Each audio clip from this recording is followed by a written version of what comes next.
회개가 그 회개일까? 라는 제목을 가지고 하나님이여 주의 인자를 따라 내게 은혜를 베푸시며 주의 많은 긍휼을 따라 내 죄악을 지워주소서. 나의 죄악을 말갛게 씻으시며 나의 죄를 깨끗이 제하소서. 무릇 나는 내 젓가를 아오니 내 죄가 항상 내 앞에 있나이다. 시편 51편 1절에서 3절 말씀이죠. 예수님께서 공생애를 시작하시면서 회개하라 천국이 가까이 왔느니라 라고 외쳤습니다. 즉 천국은 회개하고 밀접한 관계가 있다라는 것입니다. 즉 회개 없이는 천국에 갈 수 없다고 할 정도로 회개가 중요하다라는 것입니다.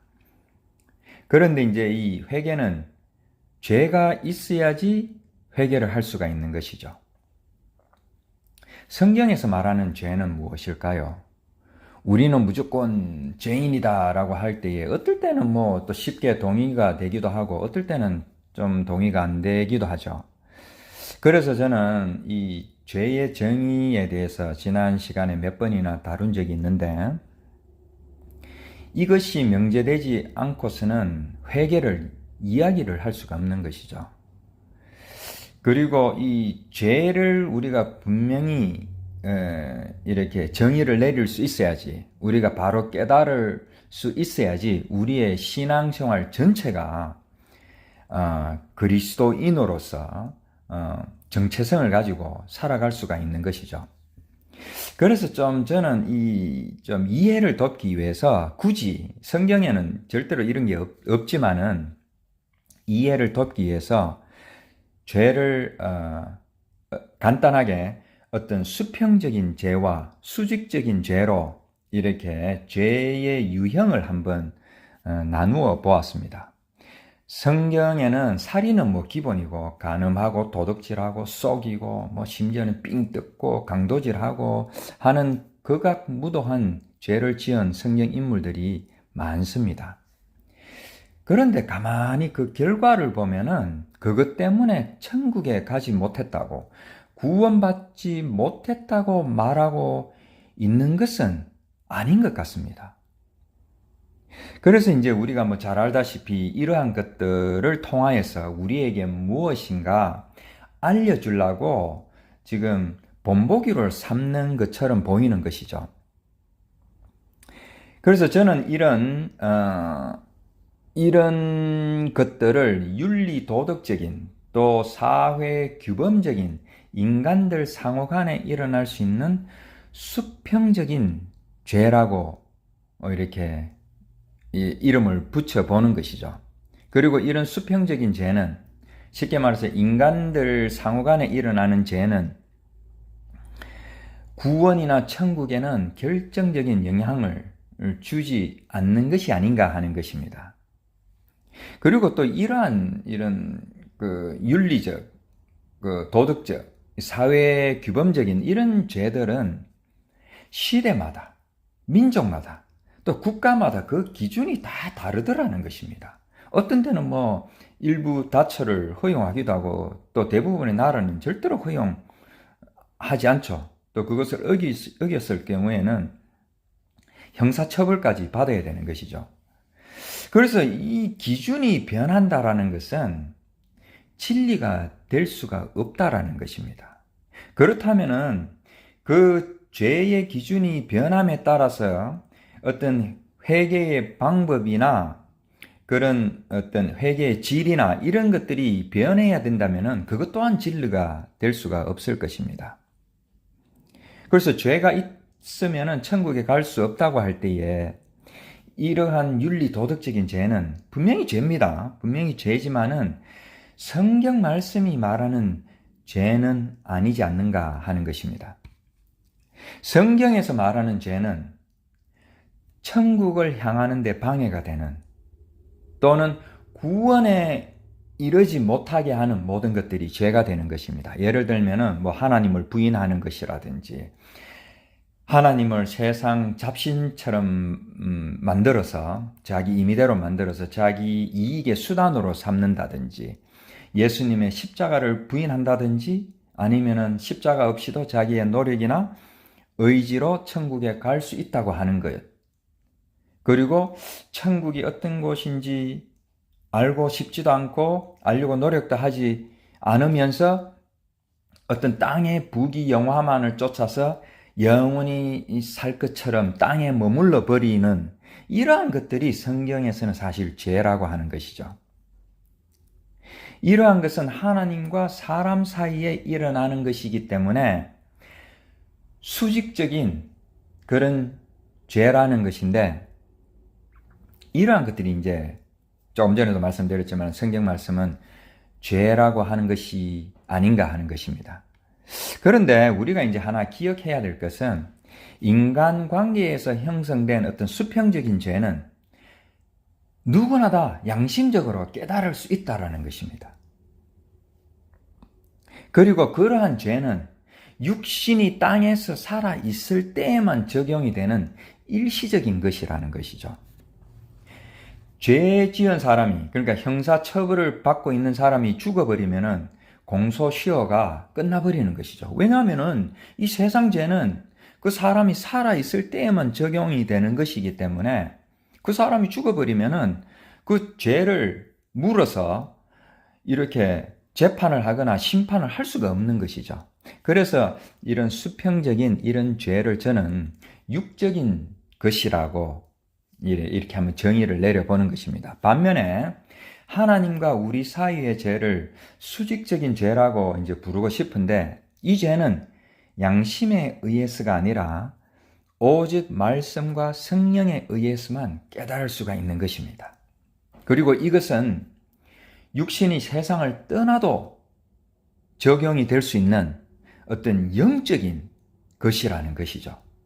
그래서 이 두 가지를 우리가 잘 구분을 해야지, 잘 분별해야지 우리 신앙생활이 좀 덜 헷갈리지 않나 하는 생각을 저는 자주 합니다. 자, 회개라고 하면은 바로 떠오르는 말씀 중에 하나가 오늘 본문 말씀 시편 51편이 될 것입니다. 유명한 다윗의 회개 장면이 나옵니다.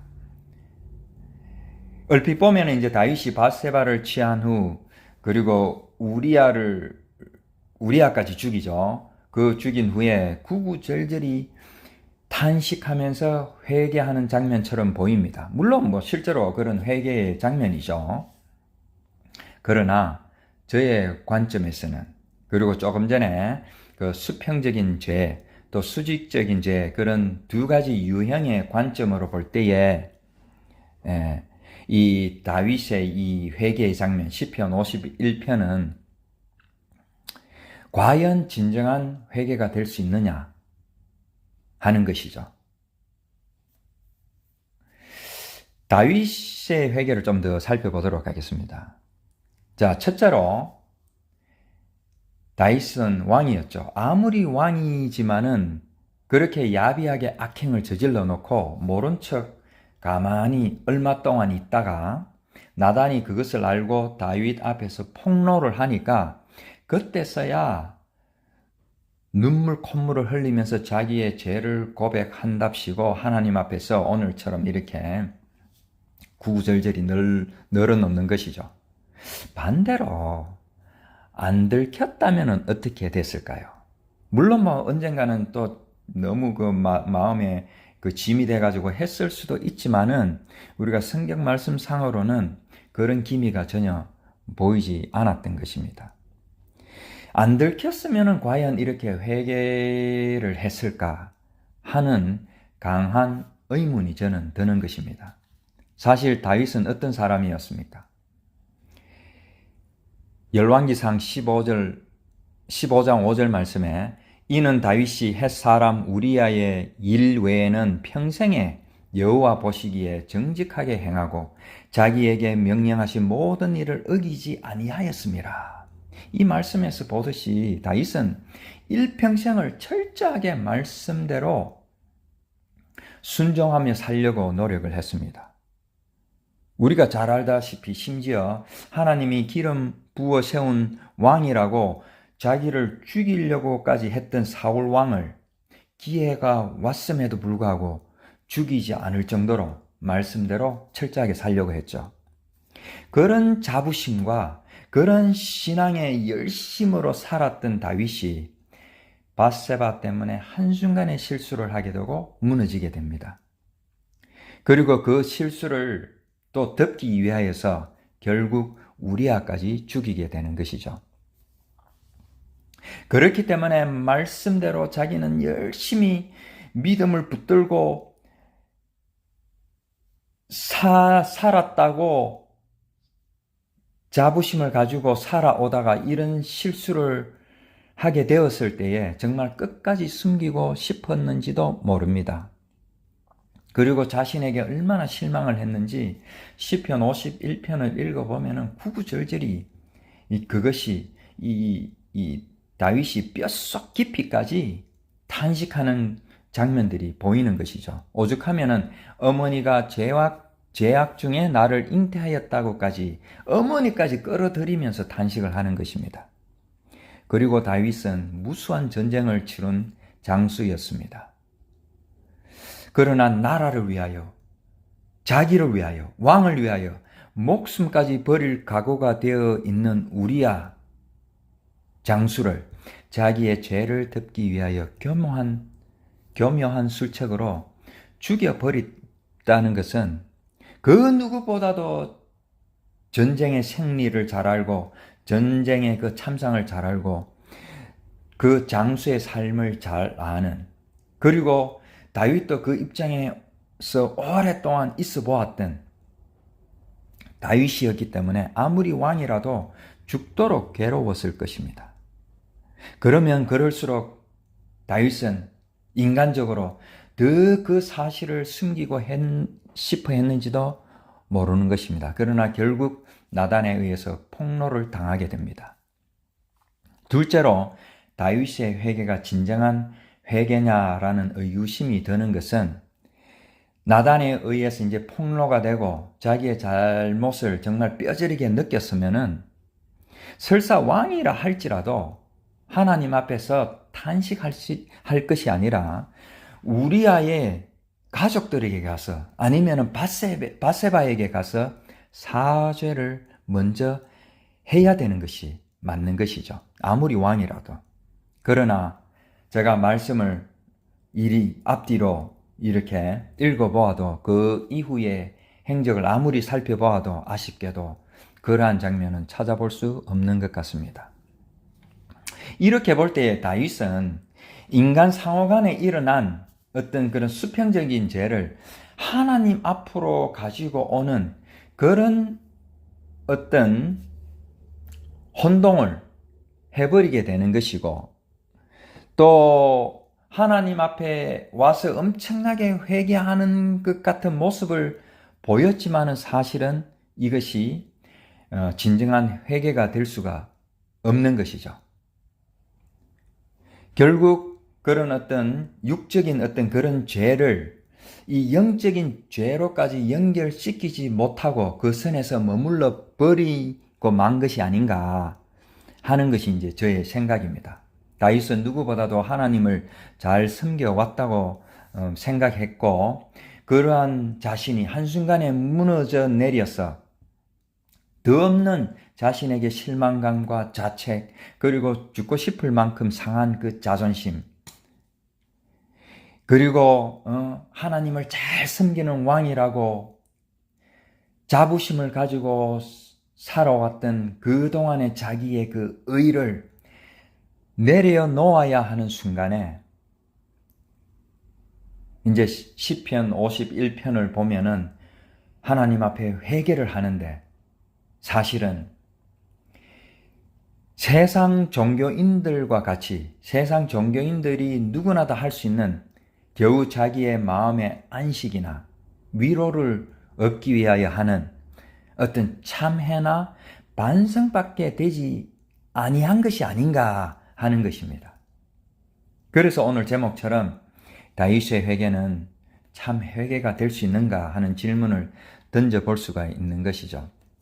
문제는 이러한 다윗의 모습이 우리의 모습이라는 것입니다. 성경 말씀은 그러한 우리의 모습을 폭로하고 있는 것이 아닌가 하는 것입니다. 우리는 죄가 무엇인지도 모르고 울며 불며 알고지언제 모르고지언제 무조건 다 용서해달라고 콧물 눈물을 흘리며 회개 기도를 합시고 하는 것이죠.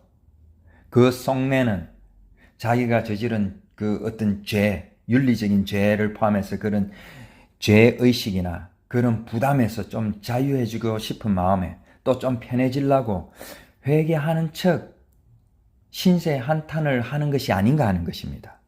가톨릭에서는 고해 성사하고 조금도 다를 바가 없는 것이죠. 이러한 회개의 형식조차도 우리는 평소에는 하지 못하고 어떤 어려움을 당할 때에, 계획했던 일이 뜻대로 안 풀릴 때에, 또 질병에 걸렸을 때에 내가 혹시 하나님께 뭐를 잘못해서 일이 안 풀리는 것이 아닌가, 내가 죄를 지어서 벌 받는 것이 아닌가 라고 하면서 억지로 그것을 찾아서 새벽 기도나 또 기도원이나 올라가서 회개를 합시고 막 푸념이나 신세 한탄을 하면서 회개 기도를 한다라는 것이죠.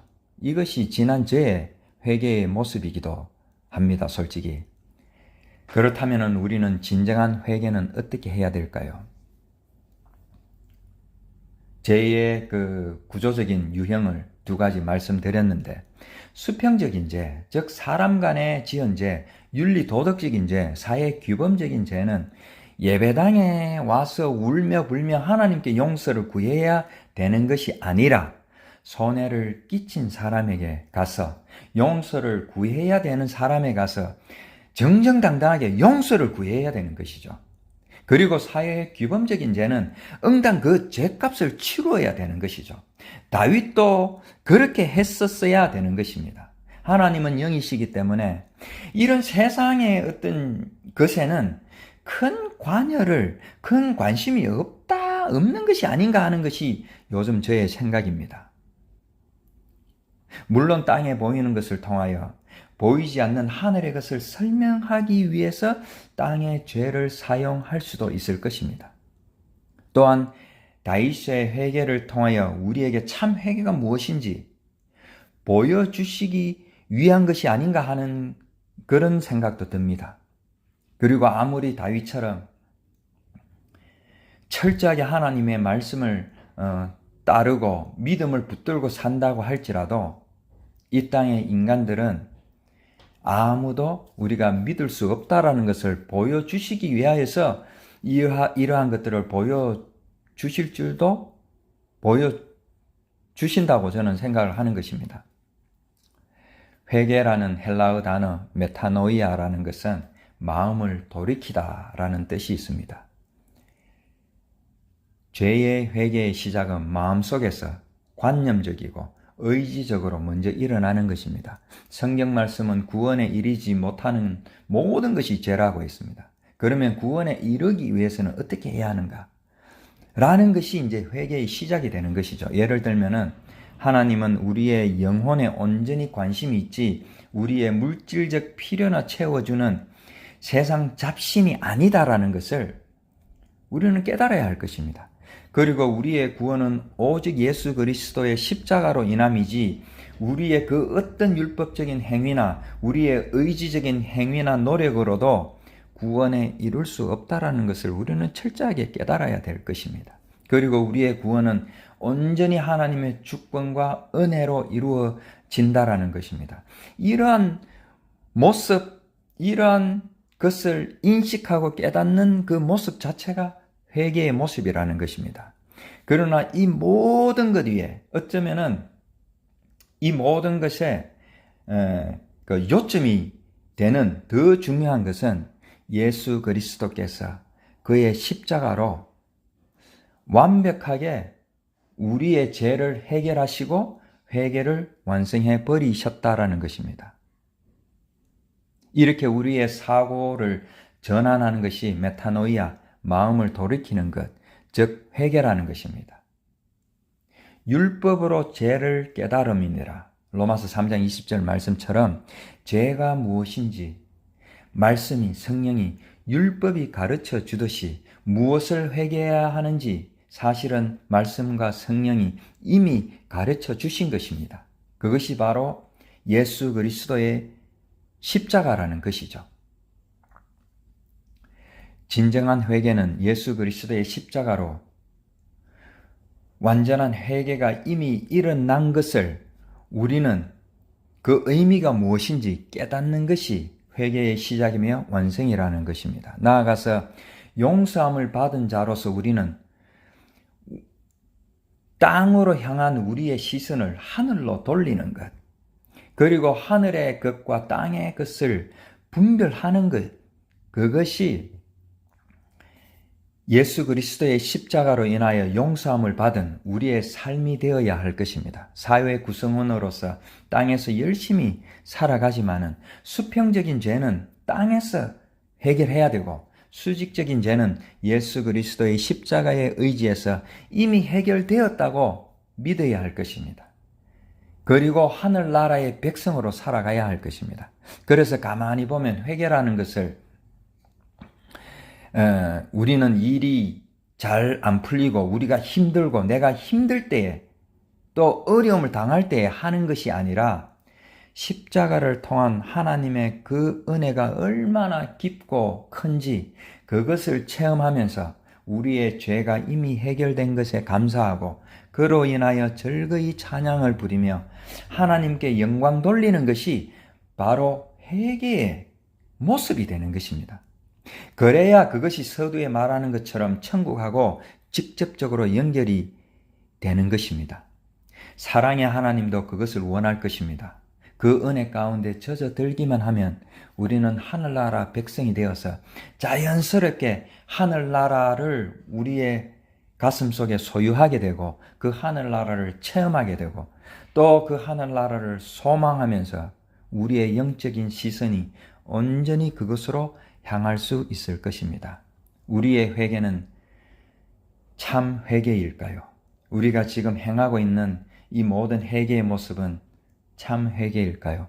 대부분의 목회자들이 천편일률적으로 죄가 있든 없든 무조건 회개하자라는 것에 우리는 휘둘릴 것이 없을 것입니다. 휘둘릴 필요가 없을 것입니다. 구약시대에 베옷을 입고 죄를 머리에 쓰고 회개를 했던 모습은 그렇게 지금도 하라고 보여주시는 것이 아니라 예수님의 십자가로 인하여 더 이상 그렇게 할 필요가 없다라고 반면교사로 우리에게 보여주시는 것입니다. 지금의 우리의 회개 모습은 어떻습니까?